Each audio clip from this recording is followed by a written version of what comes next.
Being blonde is a full-time job. It literally is. Like, it's not. It's so expensive. It's so much upkeep. It's exhausting. Yeah. Like, and think about it. I have what, 4 inches of hair in my head. Mac, I'm probably working with 4 inches total on the top and the bottom. and so it's. Imagine if you have like a long head of No. hair. Imagine these divas. No, the divas that are out there who've Been blonde their whole life, but they actually are like a natural brunette. Natural brunette needs to get the upkeep. That is probably $1 million. I was gonna say thousands at least. Yeah, like by the end of your life, you're spending $1 million. You are, and there's a lot of, I feel, especially for you, and this is really brave. There is like a lot of risk associated with it as well. Well, for me, it's risk every time I leave the home. Like anytime I go to a salon, there's a risk because you never know what I'm going to do next. But like for someone who is like, okay, I want my ashy blonde, like Mormon girls, like they do it, they get it done. It happens. They like trust their stylist. I jump around. Yeah, you jump around. I feel like every month is a different risk for you. Exactly. And I was just thinking, I just said to Ross, I was like, what's so good right now is I have like medium length blonde hair. Any second now, it could go to short black. Any second. What do you mean short black? It's just, that's the option for me right now. Like if I wanted to switch it up, I could dye my hair black and cut it. Yeah. Should we both do the buzz era? Yeah, we're on the defense. Yeah, at all times. Like, offense sells the tickets, but let me tell you something. Defense wins the championships. Andrew's dad, every single sports team he ever coached us in. And I still get what that... I understand it. Because it's like you have to be on the front lines. Is Travis Kelce offense? Joe... Is there offense in football? I think I actually need that to be a quote of ours. Is there offense in football? Is so good. A quarterback would be offensive. No. Yes. He's not. I wouldn't say so. Like, we're now throwing the word offensive around. The offensive line. That's what they call it. The defensive line and the offensive line. But I feel like you were like, the quarterback is the offensive. I think you would say the quarterback is offense. I think that you're getting semantic now. Yeah. Like, and me trying to get semantic. I think that the quarterback is offense. Yes, though. He's offense. So offense sells the tickets. Thanks. You want to go see Travis Kelce, but Travis Kelce is not the offense. I don't think he's the quarterback. No, he's not. Yes, he. Oh, he's the running back, right? What is he? Isn't he a linebacker? He's catching balls. He catches them. I think isn't he the quarterback? This is mortifying conversation that needs to be wiped from the internet. You don't think that Travis Kelce is the one throwing the ball? No, Travis he Kelce catches it. He's running. Yes, he's a running back. He's a running back, and that's offense. To me, he looks like a linebacker. I don't think he looks like a linebacker. You don't think he looks like he could line my back? I think I made that joke before. You have, but it's worse about a human being that we know. Yeah.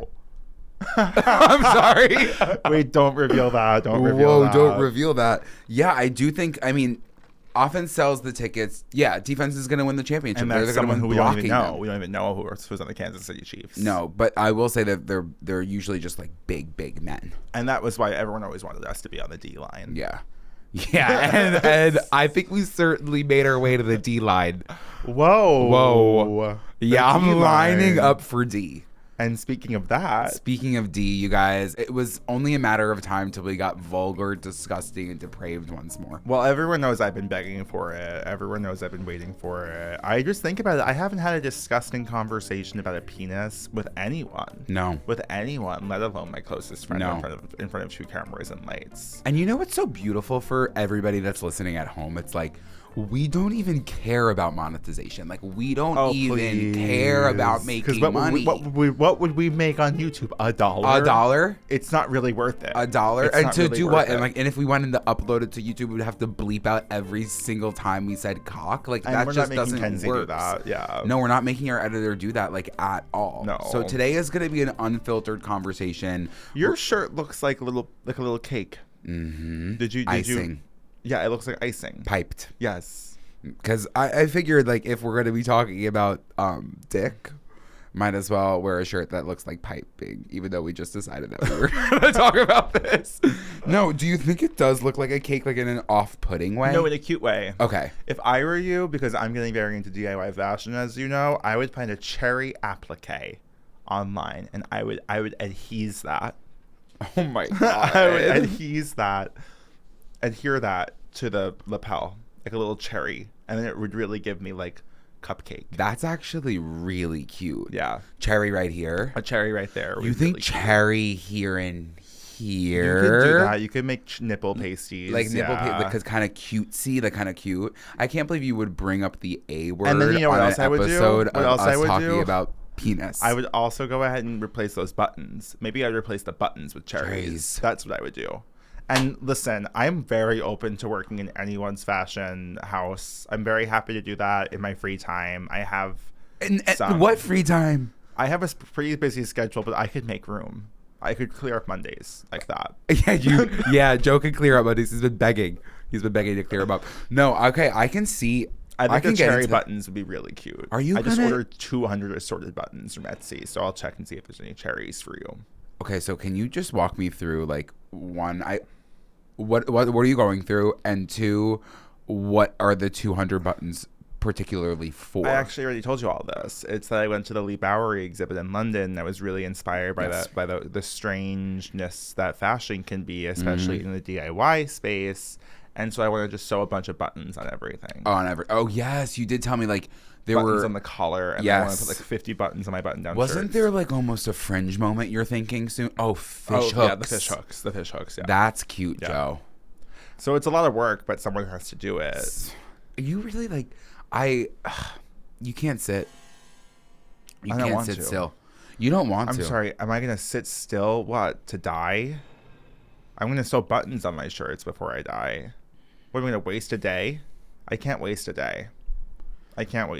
You really seize the day. I'm making something. I'm generating at all times. It's like that you're gonna be a seamstress.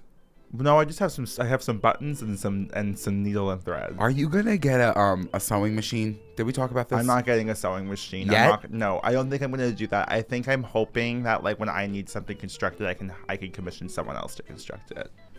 You know what I mean? And I'll just do my little details, my cherry appliques. I can see you in your room with a long roll of cloth, whipping together some pants and skirts. I would love to. Yeah. I would love to create my own like DIY Chapova Luena. You know what I mean? And why not though? Because you're a visionary. But it's like not. I don't know. Like I remember when I remember learning sewing and was it in home ec? 7th grade, home and careers. Yeah. That was stressful. Like you couldn't sewing those. You were putting an 11 to 12-year-old in front of a sewing machine. It was the Industrial Revolution. I shouldn't have been holding a knife. The Triangle Shirtwaist Factory. No, literally. And how I certainly wanted to jump out of the window. Oh my god. Does that like age really poorly? Yeah. Like it was. I honestly think I was pushing it by saying Triangle Shirtwaist Factory. A lot of women died, and then you took it to jumping out the windows. Oh, my heart is racing. Yeah, it should be, I think. I think we should both be really scared right now. Well, I did turn out an incredible apron. I think I can probably pick it back up. Did you make an apron? I made an apron. I made a teddy bear for kids who lost their homes in fires. You couldn't even keep it? No, no, I know, Andrew. I know. I mean, actually, now I'm like, oh, it's like fire week. I'm like doubling down on what I just said. Fire prevention week for us for some reason. It's like really weird. I'm really happy for the bear that you were to give away. I remember it very vividly. I think maybe we made one for ourselves, one for the kids. I would think that you probably would. But also, it was like 7th grade. It was like, I'm not gonna keep a teddy bear. It's also like weird that like that was an assignment that like you would get graded on, and let's say you got like an 80, and they're like, give the bear away. Yeah, like give the like the shitty ass bear to that kid. Well, I don't know. Like, yeah, that just like felt. Let's go to the mall. Let's buy some real products for these kids. Like, I'm sorry. I think the teacher needed to have her hands on that sewing machine. Your house burns down. You're 8 years old, and you receive a shoddily sewn stuffed bear made of like fabric that someone would use to make curtains. Yep. In a kitchen in the 1960s. Mm-hmm. You say thank you so much from a kid from Long Island that's like the same exact age. That is just something. Talk about child labor. Huh? Put us in front of a sewing machine and say, actually, she probably signed. You know what she did? She probably signed up to deliver these teddy bears, and she didn't know how she was going to do it. So she said, you know what? I have to hit the quota, and I'm going to get these 11-year-olds to start pumping out You teddy think that's bears. what happened? 100%. She was behind. Sucks. She was behind. That She needed to sucks. make the teddy bears. I hated home ec. I'm sorry. Like, I never wanted to chop a piece of chicken in my life. I'll never forget having to do that. It's like I'm begging. I'm like just like begging to go chop back. chicken? To go back to home and careers. Isn't that like basically like I guess that's being my an life. adult? Like, isn't that kind of like what home and careers is like? How to like wake up in the morning, cook yourself a meal, and fix a button on a shirt. Wait, it's kind of like I have a home And a career. So I guess I am living every day like it's home and careers.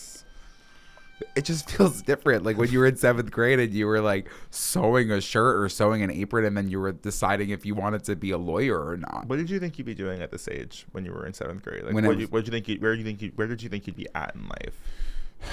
I think I only saw life in terms of money, and that's really unfortunate. I just expected at the age of 28 I would be You're only 28. isn't that like really Whoa. shocking? Someone said to me the other day, I said, oh, they were like, wait, you're like 25, right? That's nice. And no, it's nice, but then it really puts it into perspective. You're like, no, it's only 3 years, and that's so okay. But maybe I give younger, not in a cute way. In a what way? In like a way that like you would look at me and you'd be like, oh, he looks so young. But like you would also be like, maybe he's just like not acting mature enough.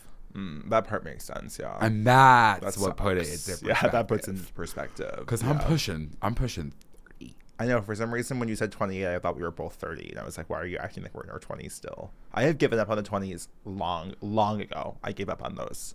Why did you do that? I feel I'm so ready to be in my 30s. I literally am just ready to move past this decade of my life. I loved this decade. I had a lot of fun. A lot of things happened this Listen, decade. Hey, there was a pandemic. There was a rise of authoritative fascism. Yes. There was incessant loss, grief, and trauma.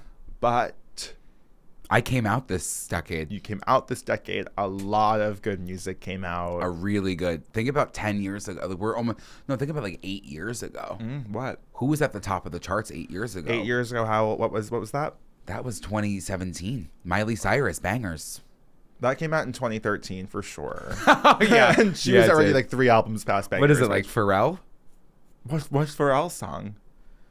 What Pharrell's song? Maybe Happy. It's possible. Maybe Happy. What about 2017? No, we were already past my favorite song of all time, Love Me Like You Do. That was 2015. Okay. 2017, you're gonna have to phone a friend. I'm just thinking about the day that we're both 30. No, the day that we're both 30, and then that episode is just gonna be every single year of our 20s. We're just recapping every single year. Isn't it so sad that we wasted our 20s? Yeah. We just wanted to be 30. Mm-hmm. I think my prime, You've always said it. 44. Yeah. It is. Yeah. And it could like, maybe it's because I've never seen like getting to that point. Right.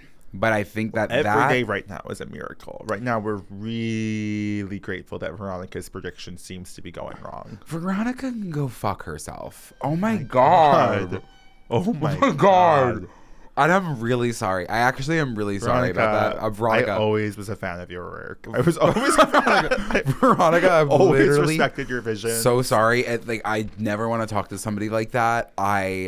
It just rolled off the tongue. And for those of you who are listening that don't remember Veronica is the one that read my palm in the 6th grade and told me that I was going to have a really long love life. And a lot of luck. A lot of luck, but a really short life. She basically made it seem like I wouldn't make it past 30.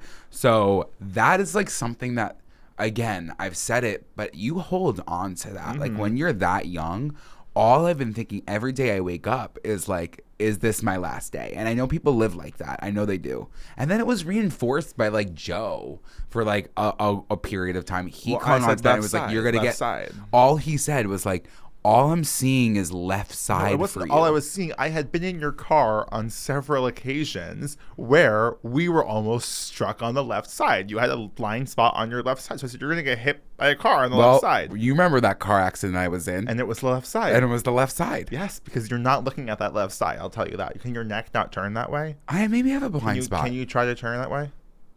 Oh! It doesn't feel natural. Right? Yeah, oh, it doesn't feel natural. Yeah, that was different. Left doesn't feel natural. Yeah. Maybe it is going to be the left side, but you know what, Veronica? I'm still fucking kicking, and all I can see is 44. All I can see is 44. As in, like, that's the end? No, I'm hoping that's not the end. I can only see that as the middle of my life. I really think 88?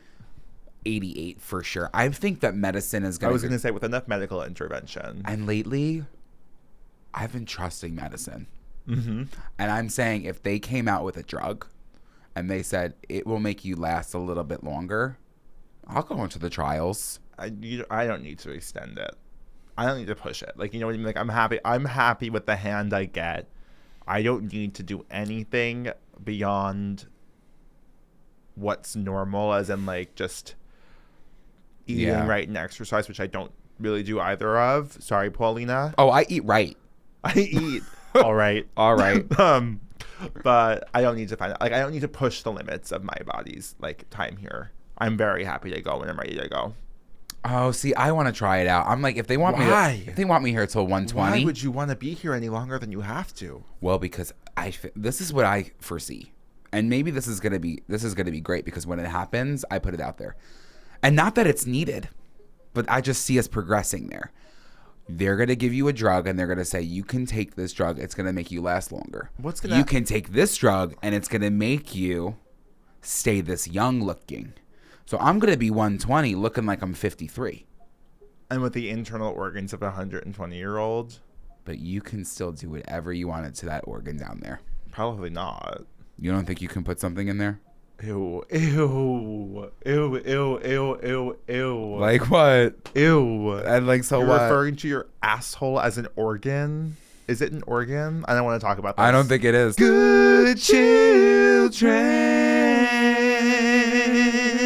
I'm Joe Hegyes. And I'm Andrew Muscarella. And this is Good Children. We spent the past 24 years growing together. And now it's time for us to grow up. I'll tell you something that's going up. What? The stick. The what? The stick. Your what? My literal dick. My cock. Oh! It doesn't... I will say that the C word does not...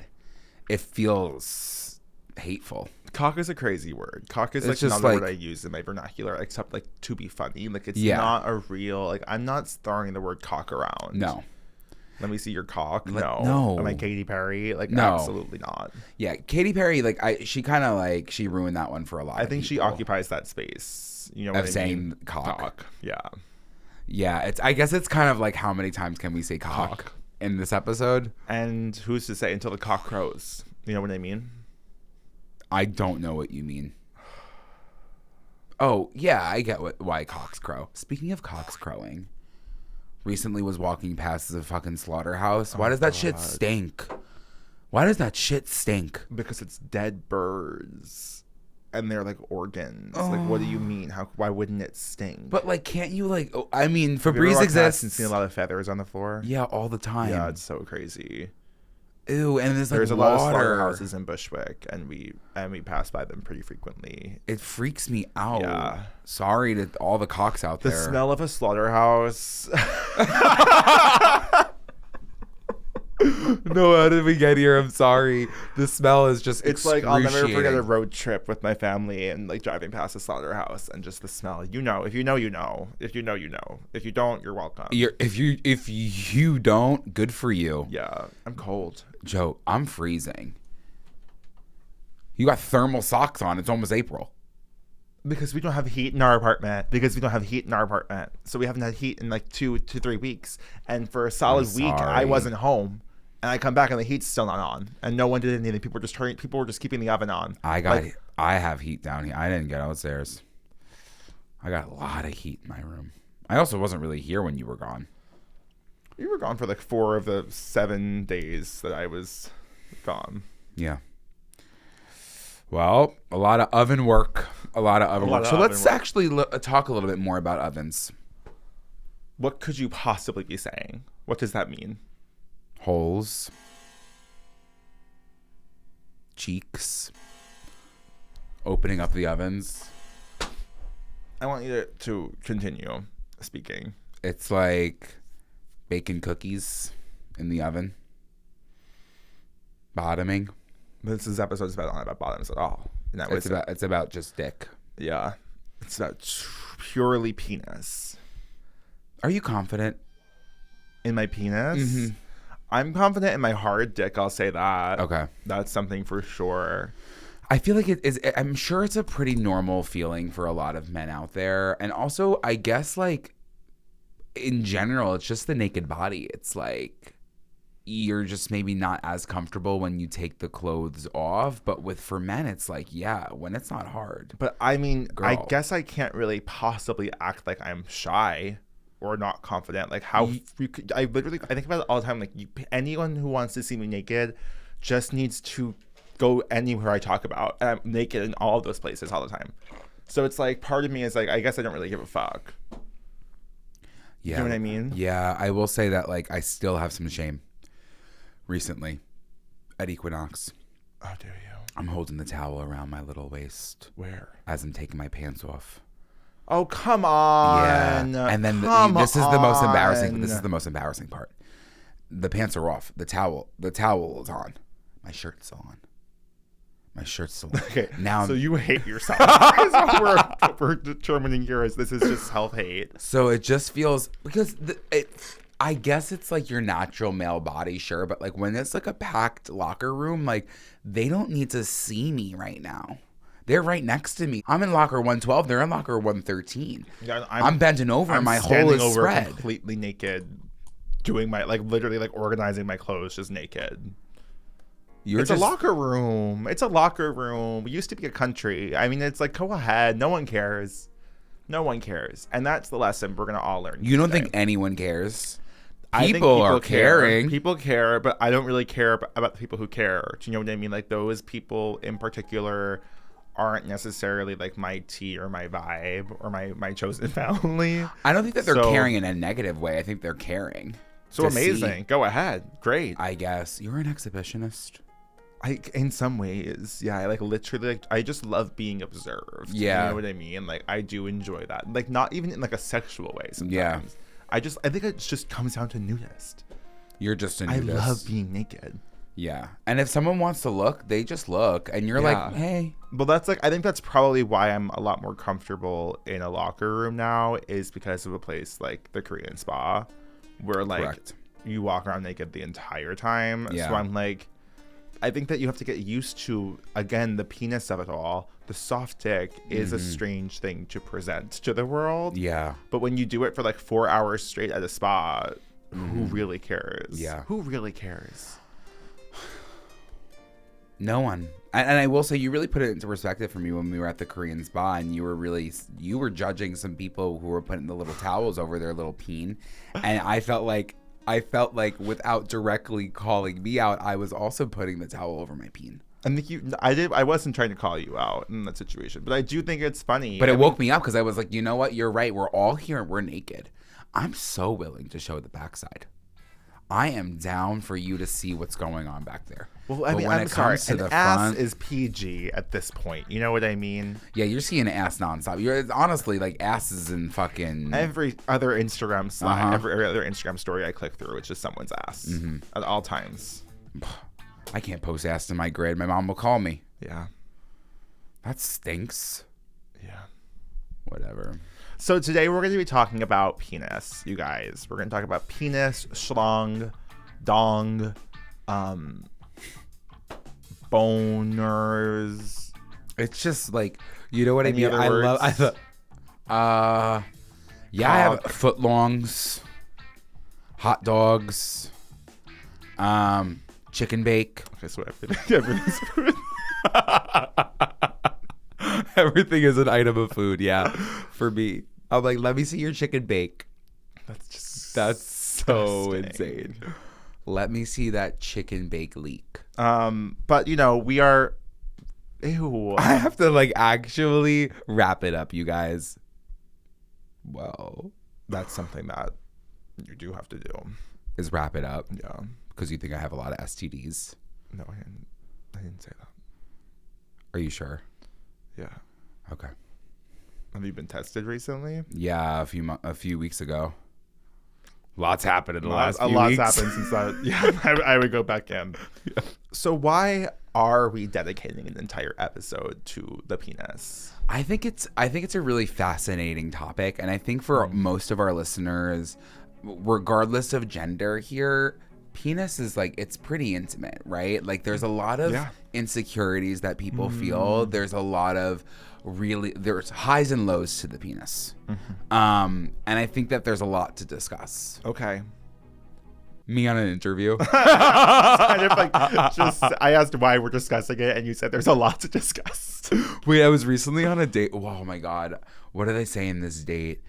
Oh, I was like, I want to see you again. No, I didn't even say I want to see you again. I said, there's a lot more to say and there's a lot more to do. He was like, okay, so you want to see me again? I was like, I actually could have just said that. You're right. I just work around the system. But yeah, there is a lot to discuss here. So let's continue. So Andrew, I have a question for you. Yeah, please. What was the first dick you ever saw? Oh my God. First dick I ever saw? Like sexually, no, or like just looked in it general, up? like first time you ever saw a penis. I would say in real life. I wouldn't say. Oh well, probably like 7 years old at the pool, at the Garden City pool. Yeah. And what was that experience like? It was like shocking, really weird. jarring. It was shocking and jarring, and I think that like what a little gay boy was going through was like once I saw it in the locker room. Girl, I had a residency in that locker room. Oh my God. I know, it was really weird. weird. 7 years old. Like I had to be about? like, I was so fascinated, but like I was like really watching them. I was like watching men go to the bathroom. It's like sick and twisted. No, I know it's like sick and weird and it's twisted, but I was like fascinated. But yeah, there was something really, once I saw it, I was like, what is that? And then I was like, wait, everyone's looks different. And then I was like, why is there hair? That was shocking for me. Wow, so you seem to have a lot of memory associated with this experience. I can vividly paint the picture. Like I remember the exact scene. I do think we all do have like a first penis that is burned into our brain. Yeah. Like be it like just the shock and trauma of seeing a naked adult is crazy as a kid. I also remember being in the pool. I remember being, I think it was swim lessons or free swim or whatever at Farmingdale that we would go to. Oh. You know what I'm talking about? I feel like that's the first time where I was like, why are people naked? As my dad like held a towel up around me as like as a closet. And that was the first time that I was like, oh. Also, like, it's crazy that your dad had to do that. Like, I think that's where we learned this behavior. Like, you really can. I doubt it was his decision. I'm sure I refused to get changed. You know what I mean? Sure. Like, I'm sure he had to do that. My dad was in the army. Do you know what I mean? You're right. Like, I'm sure he's pretty comfortable in those spaces. I remember that really kind of being the first time I was like, okay, it was pools. Pools did it. It was pools. And it wasn't that I was turned on. Again, I was so young, but I was like, what's going on? One, why is everyone so comfortable? I think that was my first thing. Why are all these men so comfortable? They all were like older men. Right, of course. And then I, again, was like, what's going on? And then I started like finding a fascination for it. I think it is a curiosity where you are like, what, like, again, especially when we've talked about it so many times, but like growing up in like puritanical America where like nudity is so silenced and so shamed, it is like jarring to be like, why is that guy naked? Like, what's going on? And then I feel like for me, it would transition from that, and I'll never forget. And I still have to wonder, and maybe a psychiatrist could get involved here. We have a lot that listen to us. I'm sure they're all really worried at all times. But I remember they are vigorously taking notes. They're like, no, please don't every say sentence. They're like, don't go there.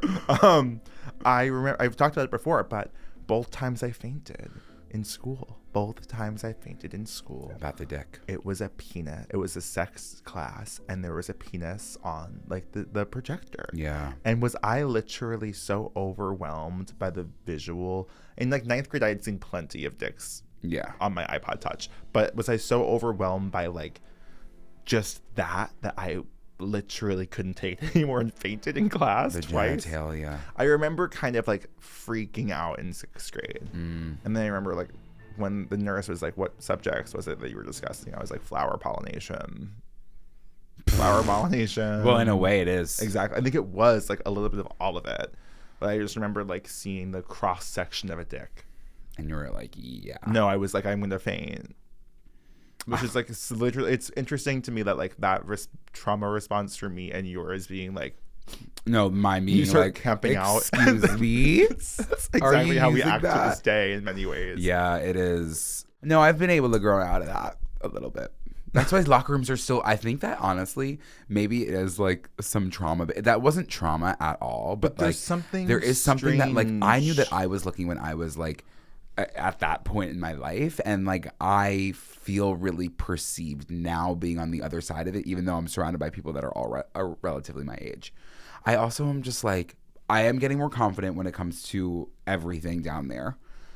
Love that. For sure. Congrats. For sure. Thank you so much. It's been a long time coming. Yeah. Now I'm like, I'm ready to go. I'm ready to whip it out. Should I do it right now? We've been there, done that. Yeah, you're right. We've been there, done that. Well, you guys.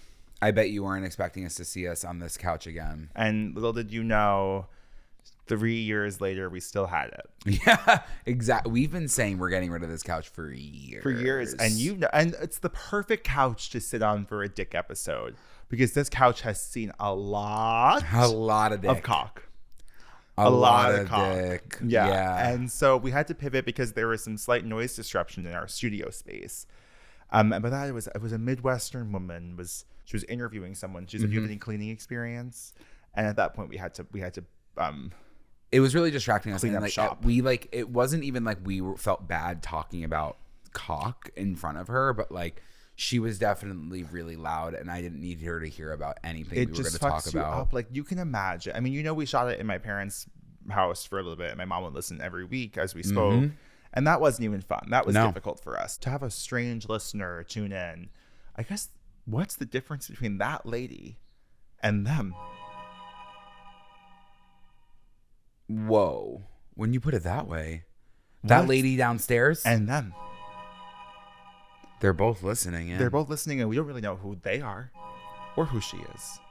So what's she could be them. I actually, and yet we feel self-conscious. It's like I'm on her. drugs. It's like I feel like I'm on drugs. Self-conscious with that woman, but not with them. Listen, guys, I really, you do feel real because that's why we go on these tours and we're on the internet, but like, I feel like I'm not talking to anybody. No, I feel like I'm just talking to you. Yeah, on the couch. that's and listen, the it's been a problem. second since we've sat on this couch together. And I'm kind of like, I might as well get like a little bit cozier. Yeah, it's giving like today is going to be a big banking episode day. You're going to see us on this couch for a little bit. for a little bit. This might be the new studio. Who's to say? For at least a season. So, Andrew. Yeah. Can I ask you a question? It depends, yeah. So I know that you were a jock. And I want a strap. You were a jock, and you were in a lot of locker rooms. Yeah. I presume a lot of showers. Yeah. Was there ever a moment? When did you? Yeah. I guess I'm being presumptuous here. When did you start feeling insecure about your own dick? Okay. Oh, so you think? So what you're saying? That question kind of makes me feel like I was seeing other people's dicks in comparison to mine, Yes. and then I was like, really? Well, I was because sick you about are it. Miss Comparison is the thief of joy, and you are the thief. Well, yeah. You're so Robin Hood. I would say I started feeling insecure about my dick once people started talking about them. Not even seeing them. Just Not hearing even the seeing language. them. I Yeah. think that we all still had a lot of shame in high school. I mean, like, Yeah. definitely were like, I was not looking because Right. I could not have one more person say I was gay. So I couldn't give them any excuse to look. I understand that. I mean, like, we were like getting changed. But I would say for me, once people started talking about like size, I feel like that was a very common thing in high school. People and were like, everyone's like, I'm 12 inches, Yeah. bro. Yeah. bro, like, or they'll be like, I'm like 8 inches. I'm like 5 soft. I'm like, girl, like, I'll never forget I don't even know what you're talking about. I'll never forget in middle school, someone at the lunch table said that he was the size of a Coke can, flaccid, length and width. I'll never forget that. That's funny as fuck. Like, he was ahead of his time. That's humor. That's really, really funny, especially really funny. the width of the The Coke width can. of the Coke can. Yeah. It was like, I'll never forget him. What about you? I feel like I think you actually stirred up a memory for me. I do think, I mean, because I was never around a naked person. No. Let's be serious. But I think it was just hearing other boys in school talk about their dicks, and then porn. Duh. When you're younger and you're watching porn of people who are older, you're like comparing yourself to them. And also, like, I feel like porn, I don't know, maybe porn's different for you than for me. My porn at this point in my life is very homegrown and very like non-GMO. So it's like a lot of like normal looking people. Yeah. Versus like when I was a kid and I didn't know any better, it was just like the biggest dick you've ever seen. Massive dick. And I was like, oh, whoa. Yeah. Whoa. Yeah. There was, I think that like the first porn star for me that really put it into perspective, I think I've said his name before, was do you ever heard of Brent Everett? I always think that sounds like a TikToker. I think his name was Brent Everett, or was it Brett Everett? He is like smaller, but his dick was just like, it was like pretty girth. It wasn't huge, Brent but Everett, yeah. It was like girthy. Whoa. Right? I was like, Girth. whoa. It was girthy. And I was like, whoa. I can't. This is so your type to this day. I can't. Yeah, like I can't get out of that mindset. It kind of ruined me forever. Yeah, there was a girthy that he was working with here. Yeah, it was girthy. And I think I saw that and I was like, whoa, I don't have that girth. And that's what made me feel like a little bit uncomfortable and insecure. And then I will also say, just growing up a little bit larger didn't help because like one, I couldn't really see my dick over my stomach. Like my stomach was kind of like blocking my dick if I looked down. And then like also like the fat upper the fupine, the fupisha, it was definitely like I could only assume like a Tempur-Pedic pillow. So like it was like once that went down a little bit, I felt more confident. That helped. Yeah, I understand. Yeah, that definitely. Because you lose inches. Yeah. It's like a whole thing. It's like a syndrome. And they say to you too. I'm pretty sure like they say like if you every this is but that's like not every real. 10 pounds you lose is an extra inch. I literally like to bring up the goddess herself, Alana Glazer. In Broad City, there's an episode where she's like, every 20 pounds the guy loses, they gain an extra inch of length. And I always thought about that. Like, that was motivation for me. I was like, unfortunately, Alana was my fit spo. In that moment, I was like, I gotta hit the gym. I was like, wait, so you're saying that I could be 11 inches? I'm like, all right. I'm like, oh, okay, that makes so much sense. Actually, I'm gonna run on the treadmill extra today. Yeah, it definitely was eye opening though. But it did. I will say, like when I lost a little bit of weight, like I felt like my dick got like maybe a millimeter bigger. Yeah, because again, the fupa is a real thing. Yeah, and that's like when you start to like when you burn. How do you work the fupa? I don't know if you can, unfortunately. Otherwise, trust me, I'd be there. Trust me, I'd be fupa specific classics. I would get like, it's like a trampoline. I'd get like a little something going down there. How do you work that shit? What? It's like, I'm just thinking about like, how would I even contract my fupa? You know what I mean? Like, how would you like a pelvic get floor? No. Sit up? Should you ask your personal trainer? Core. I think it's core. Okay, it's just core. Because like I think if like you're asking me, I should probably know. I guess you're actually like have 85 personal certifications, but I can only presume like if you had not normal body. I don't want to use that term because that just further alienates myself. But if you had like a conventionally thin body where like there is no real separation between like stomach and fupine, it like if you're like doing a setup like isn't that all your core? Like what's the V? The V is like part of a muscle that's like your core. The V is your core. The V is the core. The V is definitely there. Like I definitely when I lift. Yeah. You can feel that. I can feel that. But I don't feel anywhere like any like. There's no end in sight for the fupine. No, there's no. It's the only way to it's surgical. End the fupine is surgical intervention. Yeah, that's a shame. And that's really it's a shame. But I think that I've done my research, and I think that that's pretty much like the only option. Yeah. And that's why I'm sorry. This is not even talking about dick anymore. I don't shave the skin. I never would. Oh, same. Andrew, I would. Let me KMS because Joe. I actually I'd had to pop 15 Lemmys that day because I would look like I did in 6th grade. I would look like a baby. A chubby baby. A literal chubby baby. Yeah. I know. Would look like fucking Michelin Man down there. Yes. It would be scary. Yes. They would say, that's the Pillsbury dope. Yes. Yeah. That's a fucking buddy slope. Holy shit. And that's like, yeah, I'm so grateful for body hair for that reason because I think it does help me with my insecurities.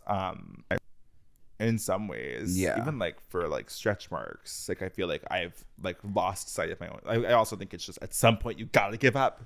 You gotta stop carrying on all your insecurity and drop some shit and move on and be an adult.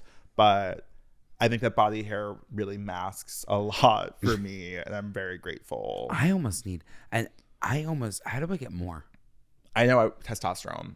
Oh, is that the only way? This whole episode just pivots to us being like, we should get surgery and get on tea. Like, it's just all gender affirming care. Shit, like that's really it. It's like how you get more hair. I can't like rub shit on my body. You could like minoxidil or finasteride. I think also contribute. Like minoxidil oral, I think would produce hair all over the place, but like specifically, it's for your head. Like I need to start rubbing on my ass. Like I want my ass to be the hairiest thing anyone's ever seen. Don't you want to wax your hole? I do, because it's like it's the in between.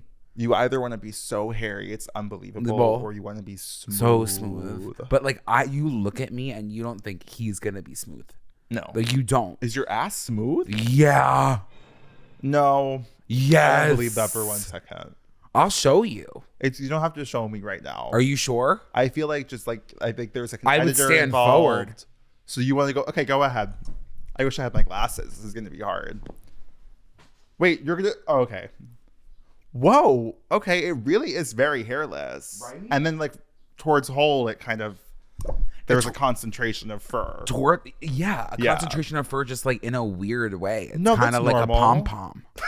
I'm like, it's your little bunny tail. It's my little bunny tail. I'm like, why is that happening? I think that's normal. I also have to wonder, by the time you turn 44, you're gonna have a hairy ass. Okay. I think a lot of body hair continues to obviously grow as you get older. Like look at like any old man. Yeah. Any like Greek old. I imagine I'll be a Greek grandfather when I age, despite having no Greek heritage. I think I'm comparing. That's a really good point, because I think I'm comparing myself to a lot of Greek Mediterranean men. Yeah, and in some ways, I mean, Italy is the Mediterranean. It is, and that's why like people will look at me. They're like, "Oh, you're hairy. I love your hairy legs," and I'm like, "Whoa, you think those are hairy? What have you been doing on your knees lately? What happened to your knees? They look a little bit chafed and bruised. Are you saying that I've been a double S?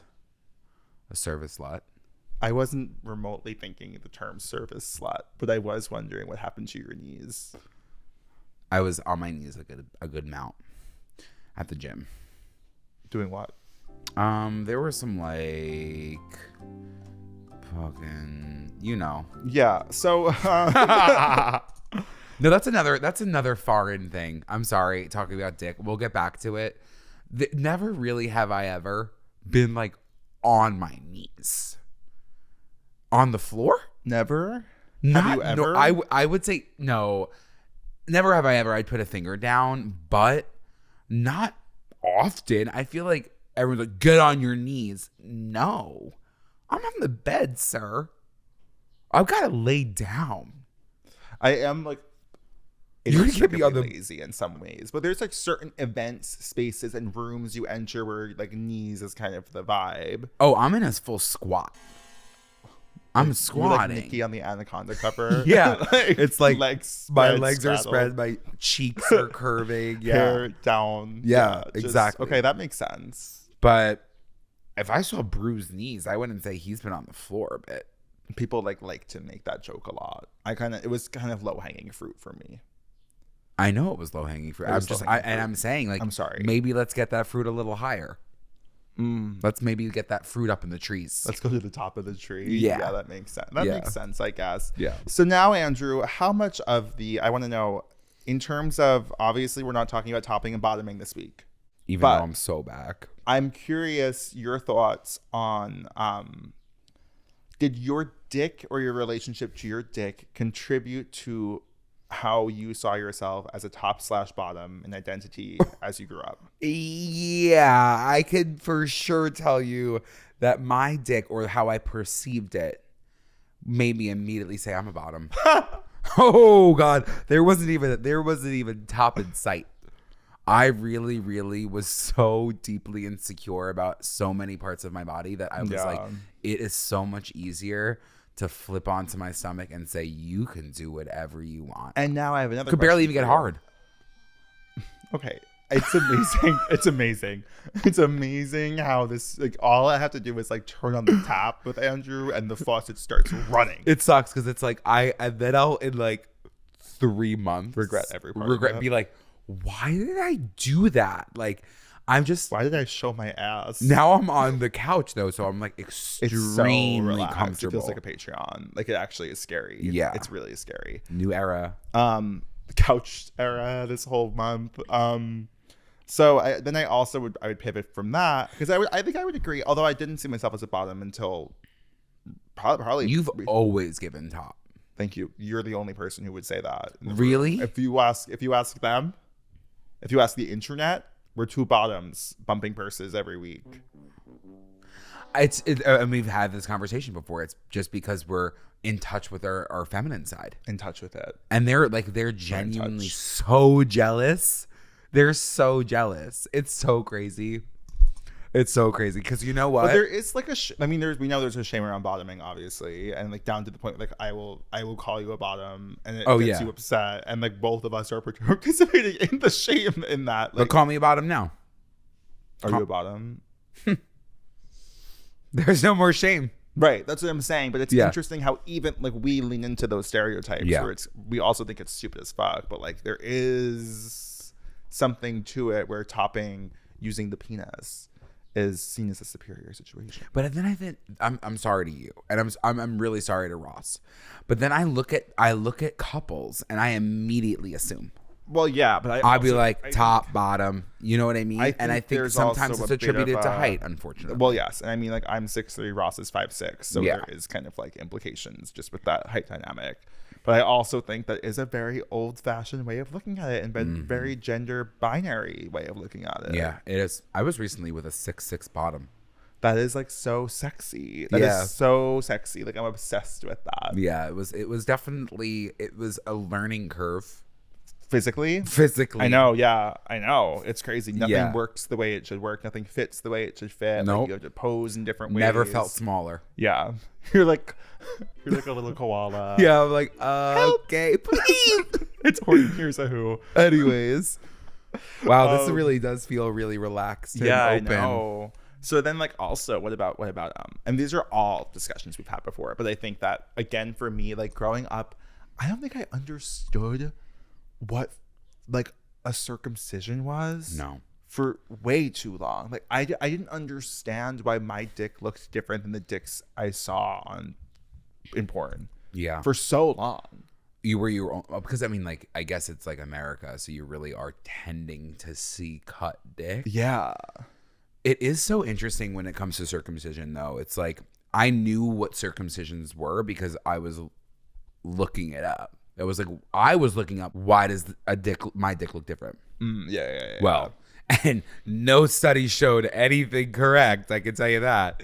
But it was also like that was another thing in middle school. I feel like I started learning was the word uncircumcised and circumcised, and there was everybody would just foreskin. People would just immediately assume be like, oh, you're circumcised. I'd be like, yeah, I'm circumcised, or they would talk shit. About the uncircumcised dicks, right. And that was hard. Still to this day, when that happens, I'm like, "You're crazy." Was it you and I? No, me and Ross. Maybe you and I. No, you and I were just talking about how much we are like, just how big of fans we are of foreskin. Like, I'm like the so biggest. Scary. Like, if I could like buy merch for foreskin, I would. If I could wear, like, you guys think about it this way. If you could wear a turtleneck every day, would you? Yeah, I would. I would wear a turtleneck every single day. What? So like, why would you? Why wouldn't I? You could. I'm sorry. A few questions here. You could. Okay. You really could wear you could wear one every single day if you really wanted to. Okay. I don't necessarily understand I understand like a foreskin is like a turtleneck on a dick, but Does that that's not necessarily the pro to the situation that's going on over there. This is like if I was to wear the turtleneck, and you would love that. It's covering chin. Oh, it's covering neck. So now you're saying that. Oh, so is foreskin to you a means to cover up insecurity? Like my head. Yeah. You know what? When you put it that way, I always wanted more. I empathize so deeply with the circumcised community that wishes they weren't. Like, I can't imagine. No, I can't imagine like not having any and wanting it. If you don't want it, who cares? But I can't imagine having it and wanting to get it removed. Like, either way, it's just tough. It's just tough. It's just tough, and it's cultural. It's cultural, and I also think that like I can't imagine like cut dicks are like you're not as sensitive. You're not as like you're not deriving as much pleasure. I don't feel. But let me tell you that people will make different arguments for circuit. Obviously, there is like the cleanliness, and then there's like the long-term health effects that are associated with the cleanliness under your foreskin. Like there are reasons in both camps, and then plus there are religious reasons. So actually, we can't speak to this. One day they're gonna have to chop it off. So I'd like to now pivot, now that we've basically discussed a lot of our perception and feeling around penises, and in conjunction our own. How do you feel about taking dick pics?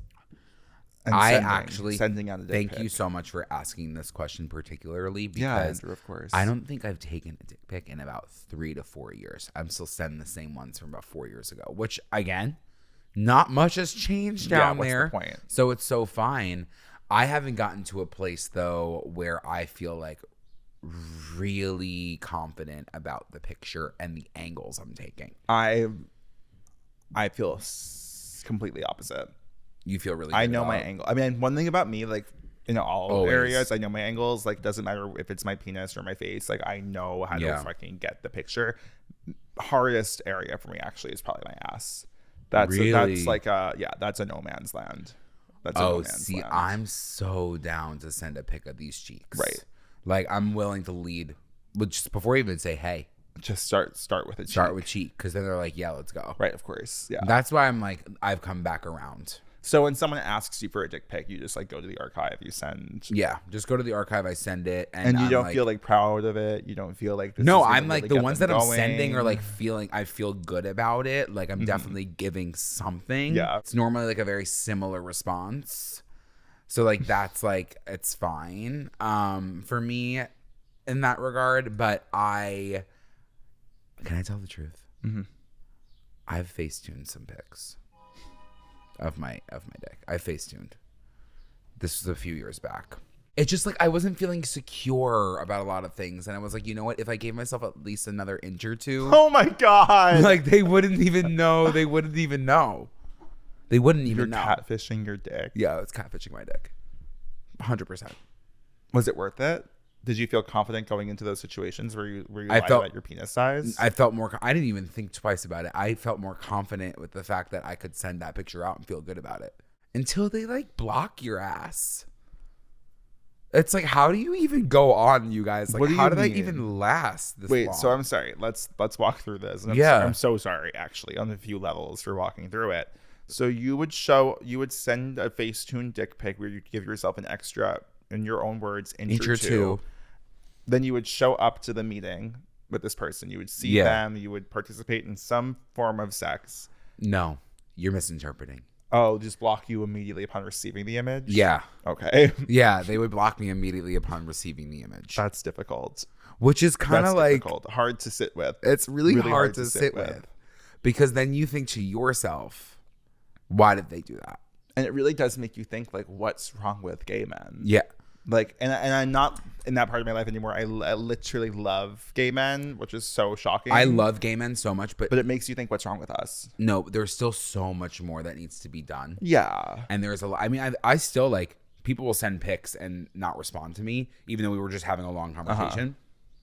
And that just feels strange. It just feels interesting. I'm like, you clearly are in it for the wrong reasons. Like, girl, I show up.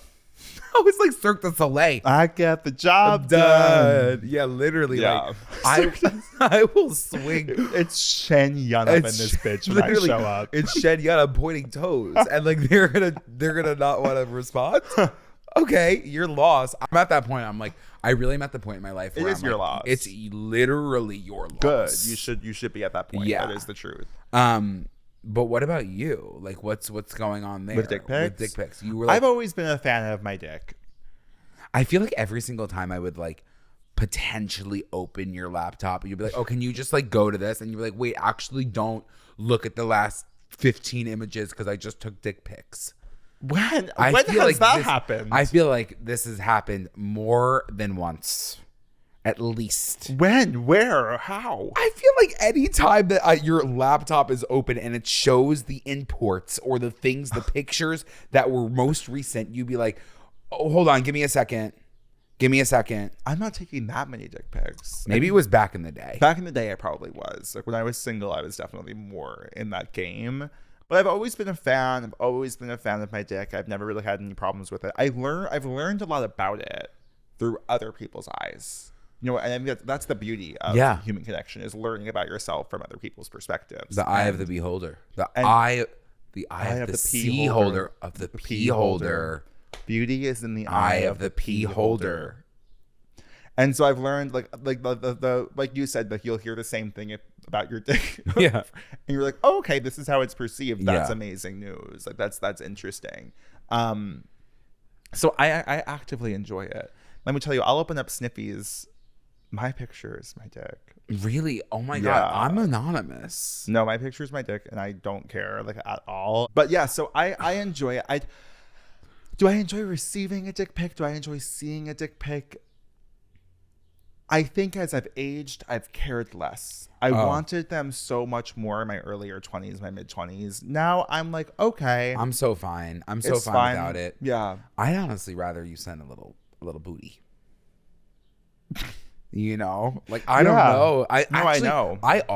I'm at a point when it comes to the apps that like, I don't even need to send pics. I'm like, you're good. I see your face.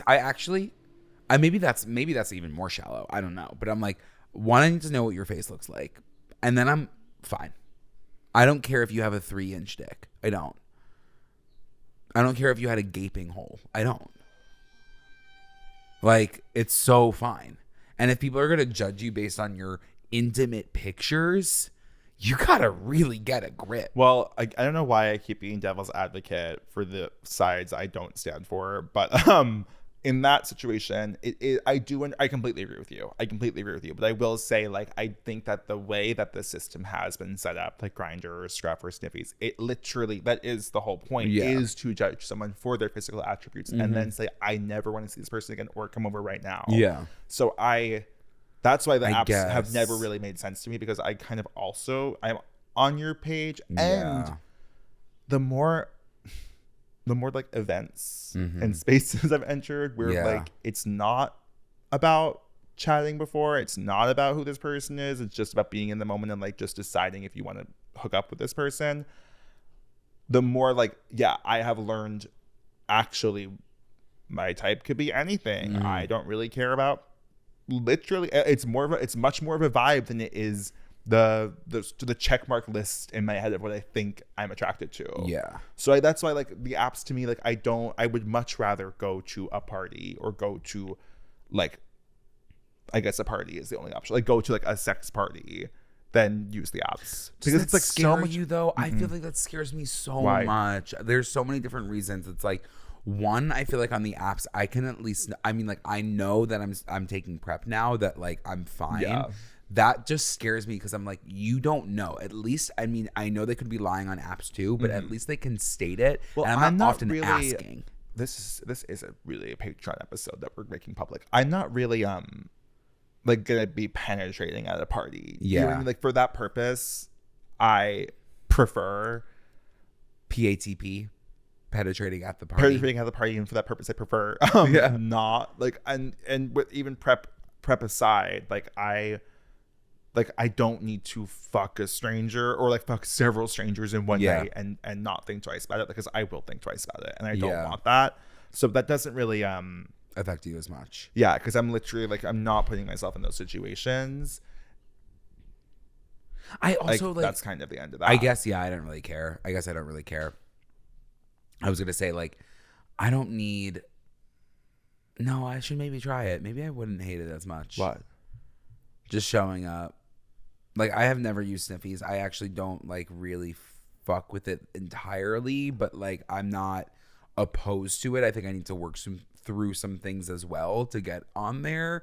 But yeah, parties are interesting to me. I can do a dark room because it's dark. I think that's why. Have you gone to any of me and favorite parties in New York City? No. Whoa, that's so crazy. I think you should. I think it'd be really fun. When I went on the day of that Trump one, that was the most important thing I could have done for myself. Like, in such a crazy way. Like, it was literally like, I forgot who I was. I forgot where I was. How do you turn people away?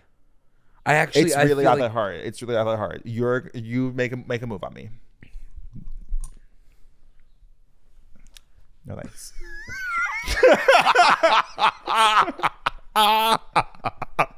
And it's easy as that. It doesn't have to be this big I just You're right. No thanks. And You're so right. Literally, like, again, like, if you're in a space where like that's the objective, you aren't necessarily, you're not going to be offended. There's 50 other people to go talk to. You're right. Okay. It's real, and it is good for that part too. I think it's great for your confidence. It's great for your boundaries. Like, yeah. I think probably the first times I've gone to things like that, I've just let anything happen because I'm like, it's an honor to be nominated. Yeah. It's great to be involved. But once you're like a little bit older and you're like, okay, like, actually, I don't, like, I'm not here to have sex with someone I don't want to have sex with. Yeah. Like, because I feel bad about saying no to that person. Like, I have agency over my life and my decisions. You're right. And my You're right. I think that I'm somebody who, like, I don't want to feel rejected, so I hate rejecting others, especially in real life. It's so much easier to do it on the app. It's in some ways it's not even real life. You're in a room filled with naked men wearing sneakers, and there's the Beatles are playing. Hold on. You know what I mean? Andrew, it's your ideal situation. You have to wear shoes. This is such and it's always like daddy's weird episode. Daddies? Yeah, mainly. I mean, because you also have to think, like, unless you're putting this level of mental work in, are you going to be 25 and go to a place like that? No. Like, usually it's like when you get more and more confident with yourself, or you just throw yourself into the situation. Yeah. Okay. I think that everyone should experience a sex party at least once in their life. And I understand that's not for everyone. And I'm not even just talking about gays at this point. I'm talking across the board. Yeah. But if you could, or if you even have, I don't know, it's like one of those things for me where, like, I would have hated to never done it and died. Do you know what I mean? Like, I'm happy. I got it. To know what that experience is like. And I still want to explore other variations of that experience. Yeah. But for now, I'm like, okay. I've done some crazy shit. I've done some crazy shit for someone who's pretty fucking vanilla. I've been in the woods in Barcelona. No, Joe, you've done like your Games. experiences. We have very polar opposite experiences. Yeah. I definitely think that, like, I've been through the ringer. Yeah, for sure. Yeah. But I would say that you've been doing some of the most insane shit I've ever heard. So that is really, it's admirable. It is like something that I think that you have released a lot of shame around sex, and I think that is important. Yeah, I for definitely a lot of have people. released of maybe too much shame around sex. Yeah, because I even remember, like, I don't know, that was so weird. Like, yeah, I guess it's shame. And it's also like, I love having conversations like this because for some people it could feel really uncomfortable, but like, as long as, if you're talking about it, everyone's experiencing it. You know what I mean? Everyone's when it comes in the to woods like and sieges. Being uncomfortable about your body, whether like especially your like private area, and then also like saying private area, like I'm like 5 years old, and then when it comes to sex, like being open and being direct about what you want is only going to make the experience that much better. Yeah. Like, you just want a starfish? That's so amazing. Go for it. Couldn't be me. I like, no. This is not about paywall. sex. That's paywall That's content. paywall. Yeah. Yeah. That's paywall content for sure. Yeah. To that point, how often have you ever outside of this podcast, had a conversation with a friend about like insecurities in that way. No, truly never. Like I wouldn't even bring it up to like my other, like, no, well, you are my closest guy friend, but like other close guy friends, even gays, like I think that no one really talks about it. It's like off limits. I think that we have a pretty solid stream of communication with Garrett too. Like, I think the three of us actually, I'm very grateful for the way that the three of us talk about sex and talk about like our bodies, because I do think it's rare.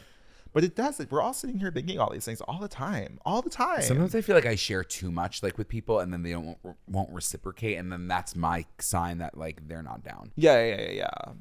But it is so wild to think that like we are all in our heads about everything, and just act like we're not, and just think everyone else suddenly has it figured it out. Everyone else has a solid handle on their lives except for me. And you're walking around thinking, everyone's pretending like they don't have sex. Everyone's walking around here pretending like they don't fuck. It's you like guys going to the zoo. It's like going to the zoo. Like going to the zoo. We're all pretending those animals don't fuck. Like, no, they're fucking. I'm meeting you. I'm not thinking you're fucking, but like I know that you do. So let's stop pretending. Let's stop getting weird when it comes to that conversation. It's like everyone fucks. Except some people who don't. And some people who don't. And like that is literally so fine. It's all about what you want. And what do you want? To get it.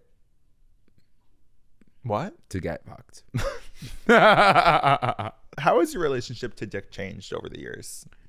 Again, I'm somebody who like at the beginning I was like, oh my God, oh, the biggest dick. This is great. I feel incredible about it. I'm very confident at this point. Other people's, again, I do not care. Like, I do not care what it looks like, how big it is. Like, if anything is going to come down to a hookup, it's like, girl, if you don't know how to kiss, we gotta get you in class. But dick doesn't matter to me anymore. It's crazy because you used to be a real size queen. I used to be a huge size queen. I used to be at least like 8 or more. Minimum. When I was the bottom of Brooklyn, when I was Bob. When you were Bob. Like I was going for the biggest. It was like a competition. And then what switched? I think I realized that I was like, ow. And then it kind of was like, all right, like let's start letting other people in. Yeah. And then I just really, again, I don't really care. And I don't care about uncircumcised or circumcised. Right. Like, sure, I kind of like uncircumcised better to a degree. 3 of my 4 boyfriends uncut. That's crazy. That's why. And that's coincidence. Yeah. Because it's not like I had a million options. You were picking. You were like, that's the one. It was a feeling. You could feel it. It's a feeling. Wow, you really could feel it. But what about you? Do you really care? I don't think I've ever really cared at all, and at least, I don't think I ever really had like that severe of preferences. And I think that over time, my relationship to penis, to dick, is like my own relationship to my own dick has changed over the years. And I don't know, I see it as less of like a hidden violent object and more of just like a part of my body. Yeah. And I don't think it's like that crazy. No. And going forward, like in the next 10 years, I hope that I get like freer and go crazier in some ways. And like also just like go to more places where I could be naked all the time. Yeah, I feel that. I would like to experience that too. And you know what? I would like I don't think it's weird. I can go with you. To where we're going to go. I just like. I think 3 of us in that room is a little bit nuts. We're going to be bumping into. We're going to quite literally be bumping into each other. Yeah. Maybe I'll just go alone. I would actually like that. I would have to vlog it. I'm kidding. If I could go alone, you could go alone. Yeah. If you could go to Mexico for a week alone and like end up with like 45 husbands, I think you could go to like a sex party in Manhattan. Okay. All right, guys, catch me there. That's where you can find us. Good children to the guidance office. Hello. My name is Kate, and I need advice about dating. The last time I had a boyfriend was like 2 years ago, and he broke up with me because he told me that he didn't actually care about me and he didn't actually love me. He was just using me for my body. And that was also the case for the boyfriend that I had before him, which was a year before him. So I am just struggling, like, getting out into dating again because I'm really afraid that more men will do the same thing. So I've tried to get on dating apps and I have them, but I can just, like, never get actually out there. I haven't been able to go on dates because I just, like, cut people off before I can get there. So yeah, let me know, like, what you would do in this situation, or if you have any, like, dating app tips and tricks, or just how to get back out there in general, because I am so anxious. So, okay, love you guys so much. Bye. Kate, first of all, can you imagine being Kate and having to wait to the end of the dick episode to hear your call? Oh my God, Kate, I'm literally sorry. Kate, I'm sorry. In so many ways. Yeah, for, like, that's crazy that happened to you twice. That feels, I guess we really can't speak to, like, what it is like to be a woman dating a man, as you've said a million times, but I just feel like that's crazy. That feels, like, the explanation was that he was using you. Like, and that happened twice. I would definitely take this opportunity on the dating apps to find someone nothing like. That's absolutely nothing like the past two men. Yeah. That'd be my priority. I think that's that's a really good point, because I was talking to somebody recently, and I was talking about types, and they were like, oh, my type is like this, or like is skinny twinks. And this was a girl, like Timothy Chalamet. And then I know who we were talking about. And then we were watching a show, and there was this guy in the show who was like a big burly bear. And she was like, wait, oh my God, like, he's so cute. And then was chatting with him the entire night, being like, wait, I was feeling those feelings. Would never consider that person in a million years, but now is opening their eyes to a different type of person. And maybe that might be the same for you. I don't know if you're going for similar types of people, but, like, make it broad, because clearly I think what's important to you is the emotional connection with somebody, and somebody who will actually care about you. Yeah. And, like, it's giving fuckboys. Yeah. And they look alike. Yeah. Like, it's really easy to clock the fuckboy in the room, and you shouldn't put yourself through that. No. I wouldn't worry too much about that happening a third time, unless, again, you repeat the same exact pattern you did for those past two relationships, because I don't think that just happens naturally 3 times in a row. I also think that, like, when it comes to dating, like, the only way that you're going to continue to, like, the only way you're going to date is by putting yourself out there. Yeah. I know you're struggling to do it because of obviously situations that have happened, but, like, go on the date with them. Clearly, you know your boundaries, so, like, set those boundaries. You're not going home with them on the first date, because, like, that would just lead to physical intimacy. Then that we are going to wait on that for a second, because you want to develop conversation, interests, things that, like, make you feel good before you head there. But yeah, I would just say continue to put yourself out there, chat a little bit if that makes you feel better on the phone, but, like, don't let the conversation drag. Go on the date. You got it, Kate. Go on the date. I'm tired of rumors starting. What's your rumor this week, Andrew? Ooh, that's a really good question, Joe. And thank you for asking. You don't have one? Should I go first? Yeah. My rumor this week is yellow picnic. Okay. We know me. We know I'm a food delivery queen. Like, we know I couldn't turn on the oven if I needed to. And so I have had my fair share of food delivery services.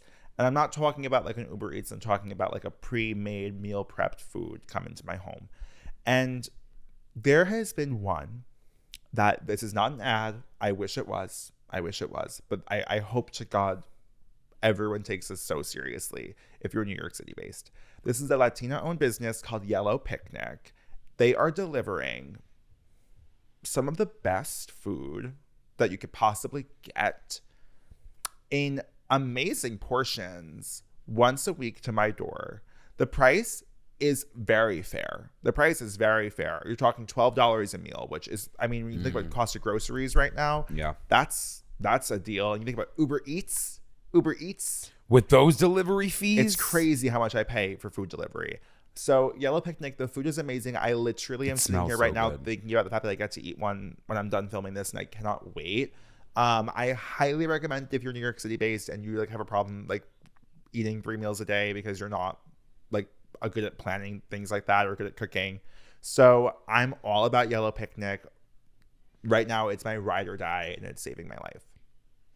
Wow. That's really great. Yeah. I would say just because I'm back on weed, you guys. I am. And speaking of Latino-owned businesses, my room of this week is Flamer. It's a all queer-owned business. They come in these cute little red joints, and I smoked a little last night. It was one called Lobotomy, and I really have had a really weird, as we know, interesting relationship to weed. And I think it's because I've been smoking lately like a bodega joint that will make me spiral, but like actually smoking something like, and not too much, that like will put you in a good place. I felt so good when I was watching White Lotus. Like I was in it. Like I felt like I was in the show. I also was eating Chinese food, and like we don't have to talk about that because like the dumplings were going down a little too easy. But I was in a really amazing place, and I like their mission. Like they seem like a really cool brand in general. But yeah, I'm back, baby. I'm back in so many ways. Bottoming and smoking. Wow. It's 2021 again. Yeah, 2022 literally. again. Please. I wish. Well, with that was a really crazy episode. Yeah, a lot happened. We were all over the place, literally. Physically, mentally, emotionally, sexually. But I hope that like these conversations help people realize that like you are not alone if you feel uncomfortable about your body, especially like the intimate parts of your body, and also allow you to feel comfortable to talk to your friends about things that might make you feel uncomfortable when it comes to sex. And don't forget to do your homework. Like, comment, subscribe, rate, review, send it to a friend. You know what I mean? Like, we are at 8 million streams a month, and we would love to see 16. Right? Yeah. And you can follow us across all social media platforms at Good Children Pod. I'm on Instagram at Joe Hegyes, and on TikTok at Be Quiet Joe. I'm on Instagram at Andrew Muscarella, on TikTok at Andrew_Muskie. And we have a Patreon. $7 a month. One brand new bonus video / audio episode every single Thursday at 8 p.m. EST. And this was kind of an inside scoop to like what Patreon is typically like. Yeah. In a much more we don't hold anything back on Patreon. We're not this was like us fighting the urge to make it a Patreon the whole time. Yeah. Which I know to some you're like, whoa, that's shocking. Yeah, but it is the truth. So you can find us there. Check it out at the link in the bio, link in the description, anywhere that you can find a possible link for us. You will find our Patreon link. And until then, you'll find us next week. Next Wednesday. We'll see you next Wednesday. Baby, you don't have to tell me. It's just in my nature to take it like a taker. 'Cause baby, I'm a giver. Episode about penis and we sing a lesbian anthem. I'm definitely the giver.